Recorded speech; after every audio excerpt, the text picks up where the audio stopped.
Uma alegria ter cada um de vocês aqui.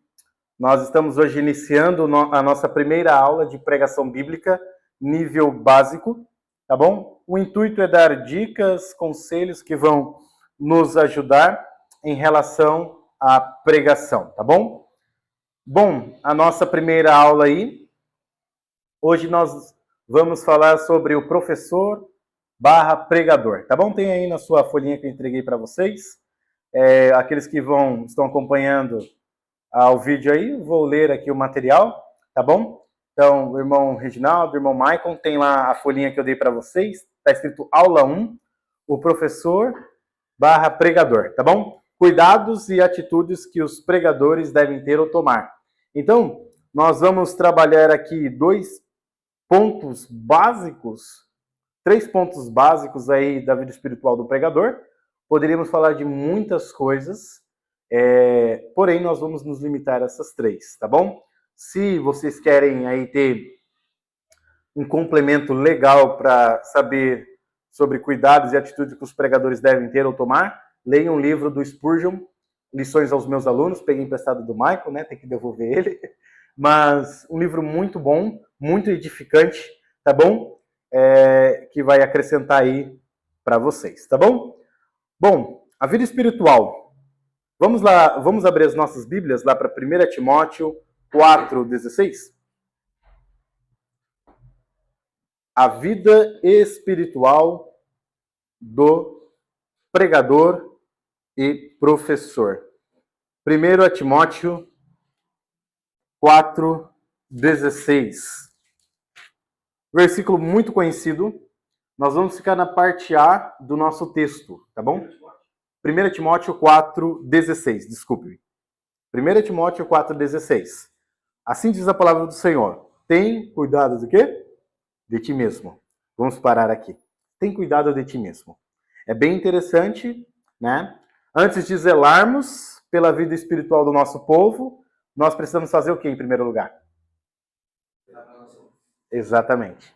Antes de você zelar pela vida do povo de Deus, você primeiro precisa zelar pela sua própria vida, ok? Pela sua própria vida espiritual. Antes de você desejar um público que ande com Deus, você precisa fazer o quê primeiro? Andar com Deus, ok? Então não devemos imaginar que o nosso ministério será frutífero sem que haja da nossa parte o quê? Um fervor espiritual. Não há ministérios frutíferos sem um fervor espiritual, sem que eu e você zelemos pela nossa vida espiritual. Então, nessa aula, vamos ver alguns hábitos aos quais precisamos nos dedicar, tá bom? Primeiro hábito, na sua folhinha, está escrito o que aí? Primeiro hábito. Não, o primeiro hábito é a vida espiritual, é o tema central, né? Qual que é o primeiro? Leitura ou meditação na palavra, né?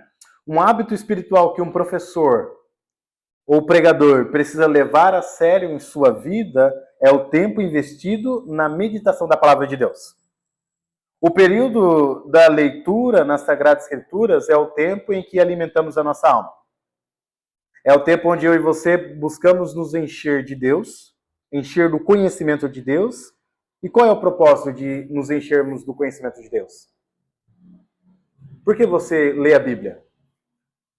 Já parou para perguntar? Eu leio a Bíblia para cumprir uma tabela? Eu leio a Bíblia para agradar meu pastor? Se for esse seu motivo, você está enganado, né? Nós devemos ler a Bíblia, devemos nos encher do conhecimento de Deus para vivermos de modo digno do Senhor. Lembra lá, Colossenses 1, 9 a 10? É nesse período que eu e você contemplamos a glória do Senhor e somos por ele transformados gradativamente à sua imagem gloriosa. Lembra de Moisés? Estando diante de Deus, né? E como ele sai da presença do Senhor? O rosto brilhando, né? E ele coloca um véu, ok?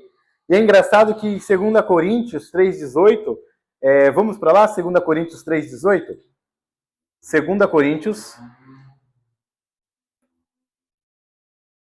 Coríntios 3,18. Quem pode ler, por gentileza? 2 Coríntios 3,18.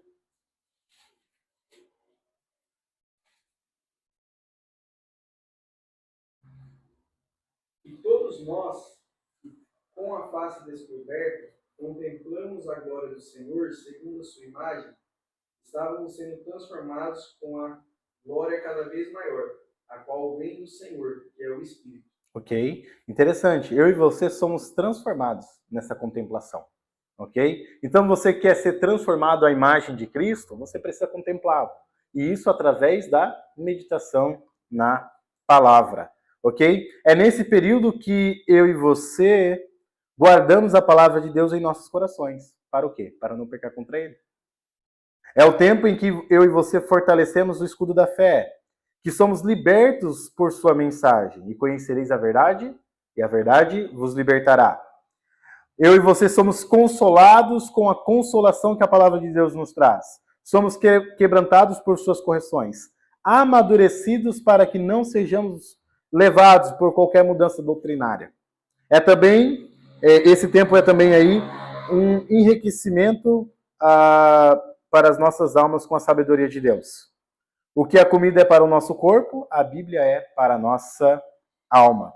Então, um conselho muito importante, meus amigos, leia a palavra de Deus diariamente.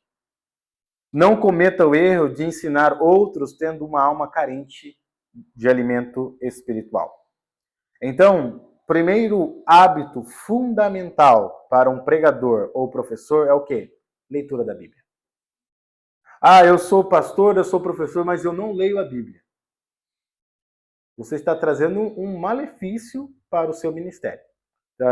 Está trazendo a chance de você falar algo errado sobre Deus é muito grande.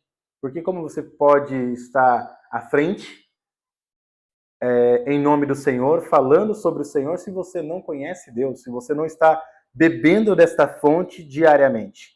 Então, se eu e você queremos ministrar a outros, nós precisamos sempre lembrar, eu preciso me alimentar constantemente da palavra de Deus, tá bom? Alguma pergunta aqui, algum comentário? Não? Tudo bem. Vamos lá. Nós falamos sobre a meditação, ela é fundamental. Meditação na palavra de Deus é fundamental. Outro hábito espiritual que um professor ou pregador precisa levar a sério em sua vida é o tempo investido no quê? Oração. Precisamos ter, irmãos, essa noção, né?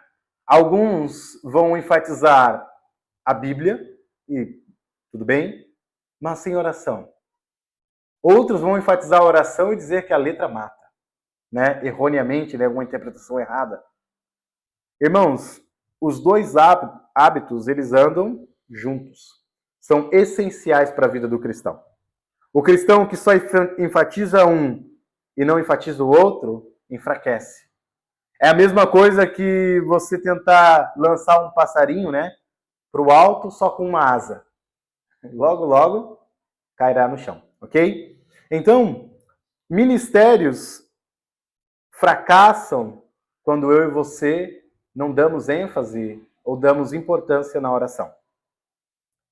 A oração, nós precisamos, irmãos, ter os seguintes pensamentos sobre a oração. A oração como comunhão. Primeiro pensamento sobre a oração. Alguns dias atrás, eu tinha comentado com os irmãos, né? Estava pedindo a Deus, até que Deus me quebrantou nesse seguinte pensamento. Muitas vezes eu e você tratamos Deus como garçom, não é? Deus, eu quero isso, eu quero aquilo outro. Por mais que a Bíblia nos incentiva, né, a buscar o Senhor, a suplicar ao Senhor. Porém, oração não se trata somente disso. Oração envolve súplicas, envolve petições. Mas, em primeiro lugar, a oração deve ser tida em nossas mentes como comunhão. Eu busco a Deus porque eu quero me relacionar com Ele. Você pode cometer facilmente o erro de tratar Deus como seu garçom e não como seu pai. Assim como a corça ou o cervo anseia pelas águas, precisamos desenvolver um anseio pela majestosa presença de Deus. Abra sua Bíblia comigo lá em Salmos. Salmo 42, 1 e 2. Salmo 42, 1 e 2.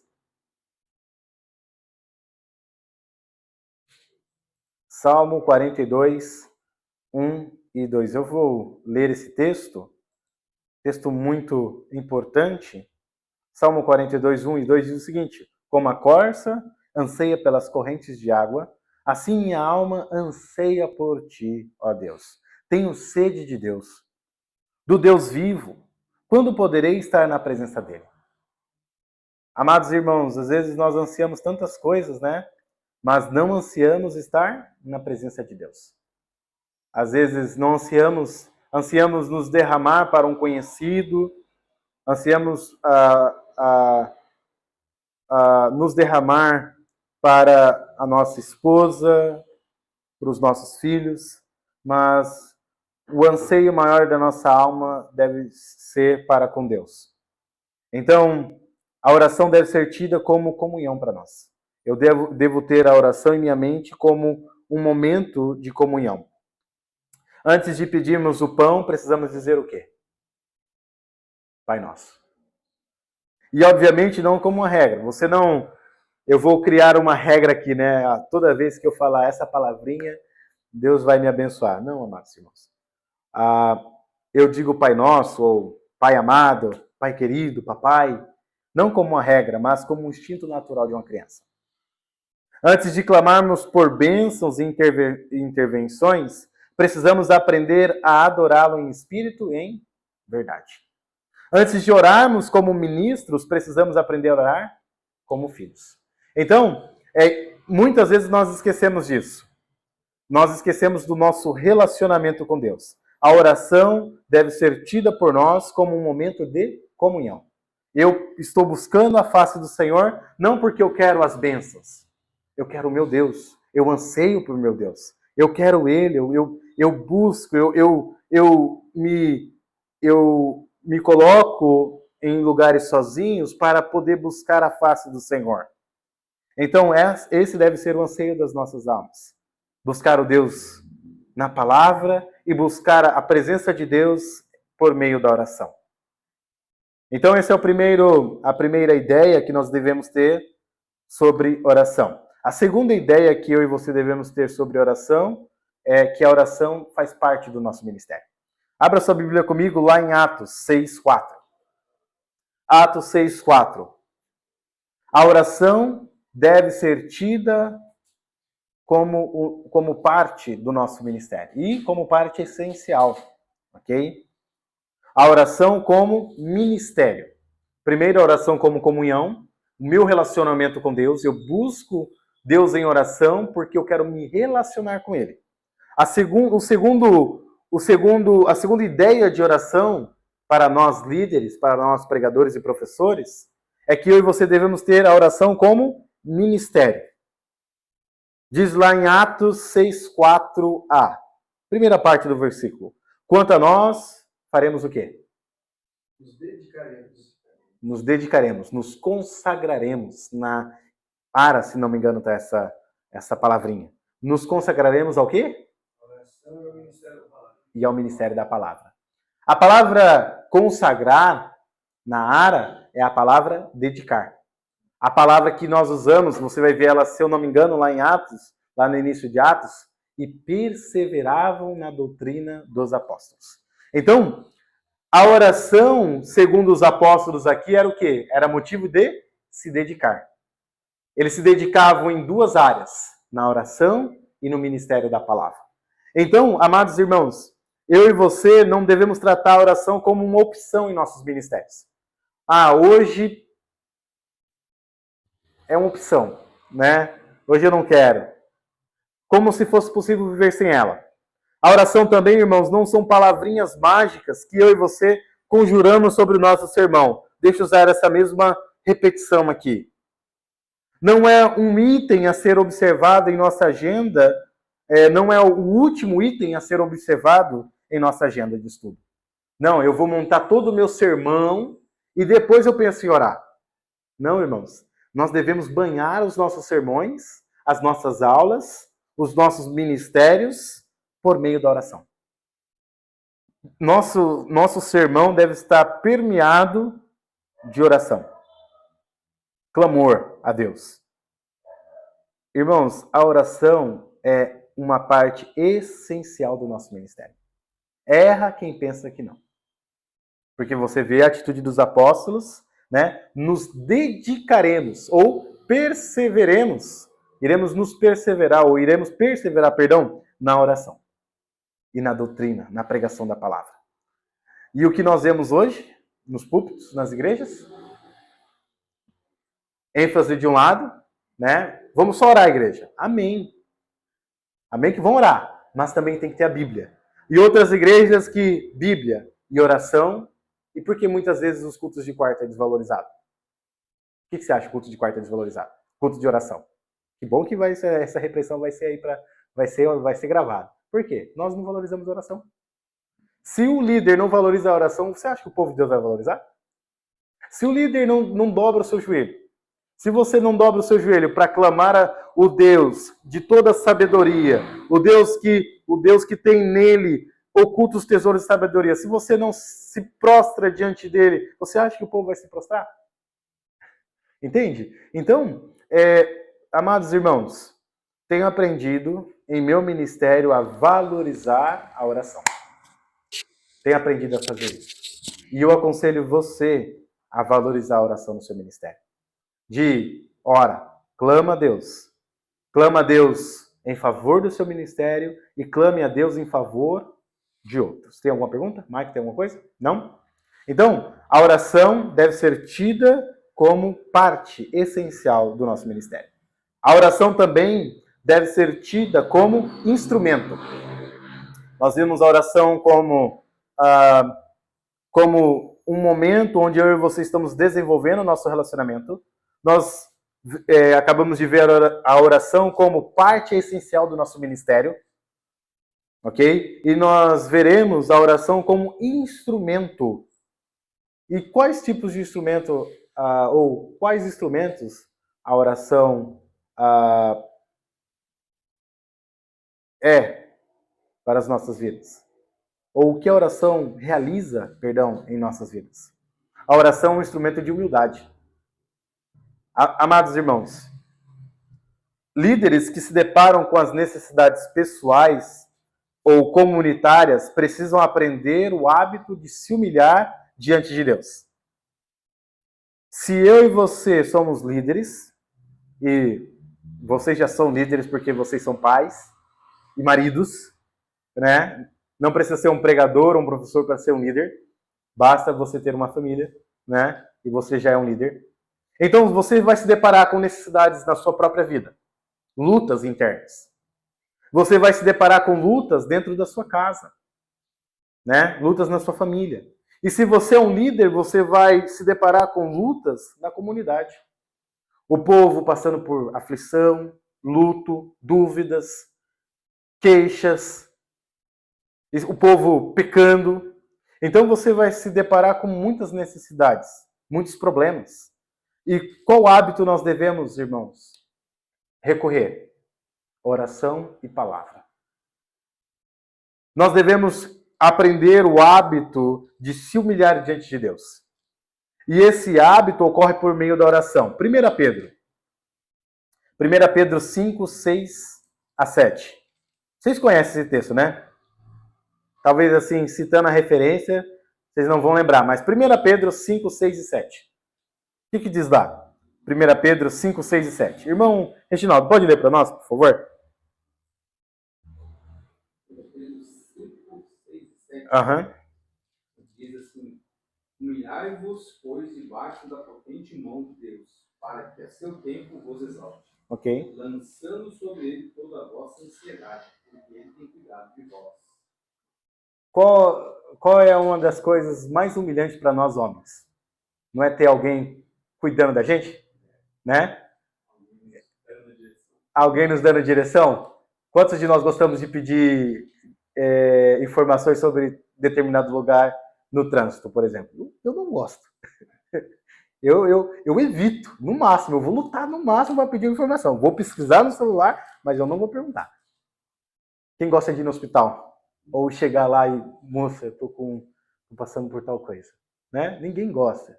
Ninguém gosta. Nós homens... tal ferramenta, auxílio do outro ali, não, eu sei que você vai se esforçar ao máximo para você não pedir nada para ninguém. Sabe qual é uma das formas de nós nos humilharmos diante de Deus? É confiando nele.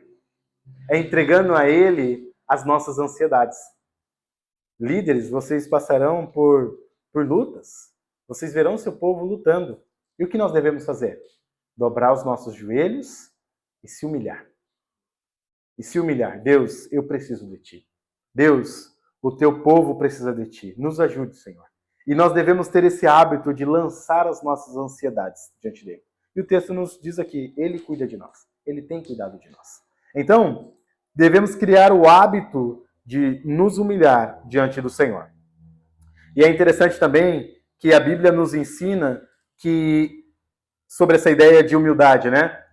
Que somente Deus tem o poder de levar alguém a compreender as suas grandes verdades. Eu, pastor, por mais que eu estude, por mais que eu pense em argumentos maravilhosos na palavra de Deus, em última instância, quem trará o convencimento é o Espírito Santo.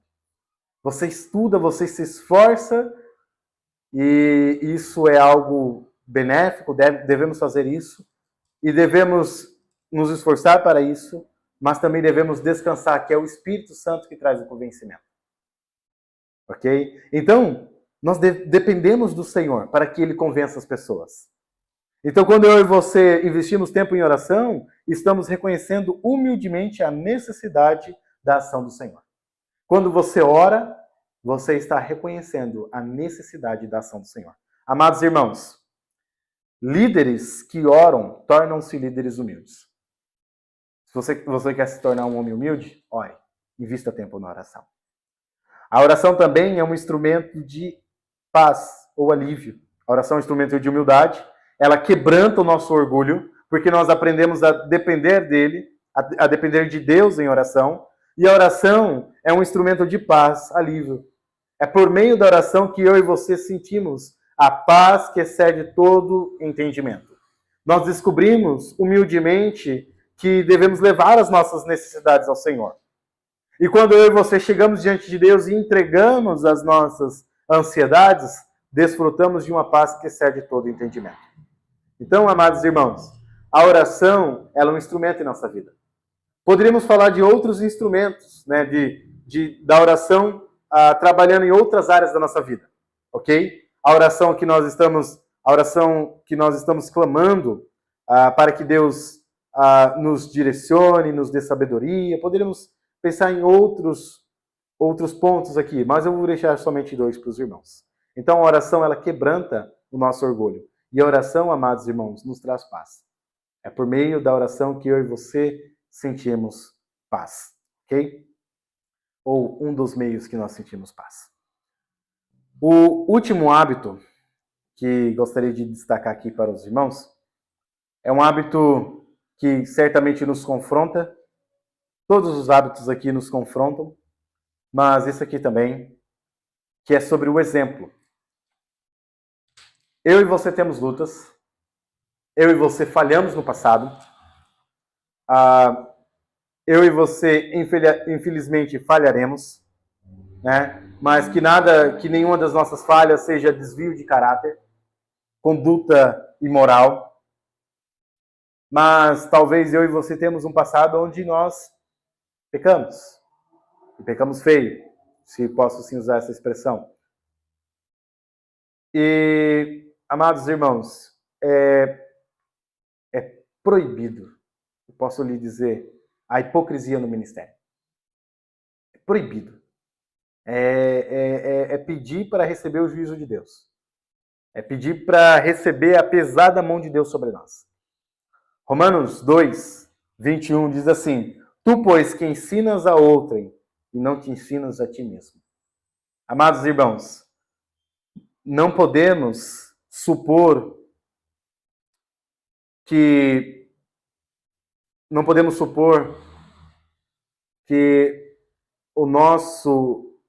as nossas vidas podem ser contrárias ao que nós ensinamos. Eu posso ensinar isso na igreja e viver totalmente contrário no mundo.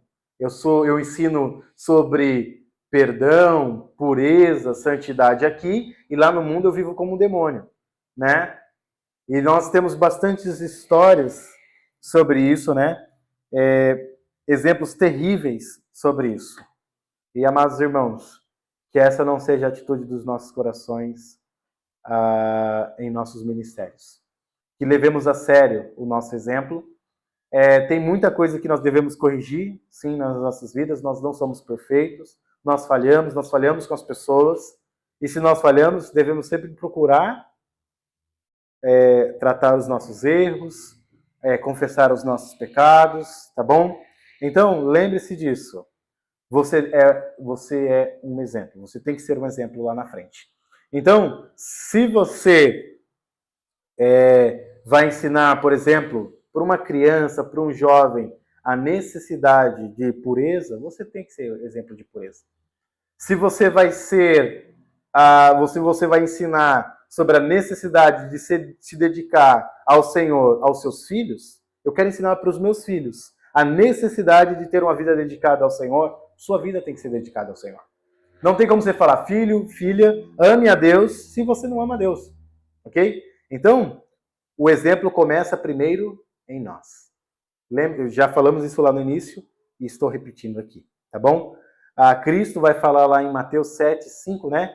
Tira primeiro a trave do teu olho, para que depois você venha tirar o cisco do olho do teu irmão.